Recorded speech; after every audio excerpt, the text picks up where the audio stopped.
గత కొన్ని రోజులుగా రోహిత్ శర్మ పేలవమైన ప్రదర్శన చాలా విమర్శలకు దారితీస్తుంది. 5 టెస్టుల బోర్డర్ గవాస్కర్ ట్రోఫీలో భాగంగా ఆస్ట్రేలియాతో జరుగుతున్న ఆఖరి టెస్టుకు టీమిండియా కెప్టెన్ రోహిత్ శర్మ దూరంగా ఉన్నాడు.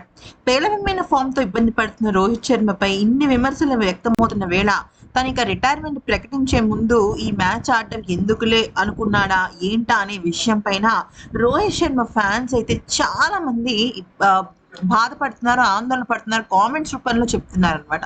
అయితే ఈ క్రమంలో సిడ్నీ వేదికగా శుక్రవారం ప్రారంభమైన 5వ టెస్ట్ నుంచి రోహిత్ స్వచ్ఛందంగా తప్పుకున్నాడని, తనంతట తానే పక్కకెళ్ళిపోయాడని, దాంతో జస్ప్రీత్ బుమ్రా సారథిగా నడిపిస్తున్నట్టు బీసీసీఐకి సంబంధించిన అధికారి చెప్పడంతో పాటుగా జస్ప్రీత్ బుమ్రా కూడా టాస్ సమయంలో ఒక షాకింగ్ విషయాన్ని చెప్పాడు.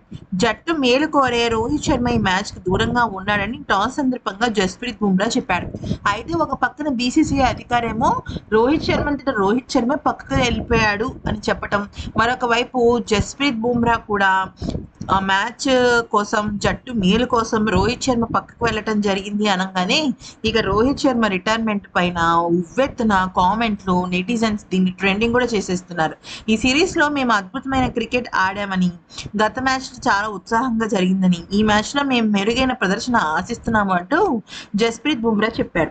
పిచ్ పైన కాస్త గడ్డి ఉందని, కొత్త బంతితో బ్యాటర్లకు ఇది సవాలు అని కూడా చెప్పాడు.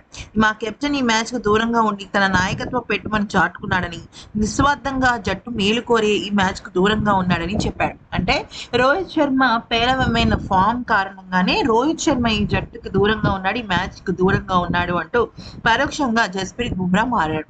కెప్టెన్ మారినా టీమిండియా ఆటతీరు మాత్రం మారలేదు. ఇక అదే తడబాటు టాప్ ఆర్డర్‌లో బ్యాటింగ్‌లో టీమిండియా చూపిస్తోంది.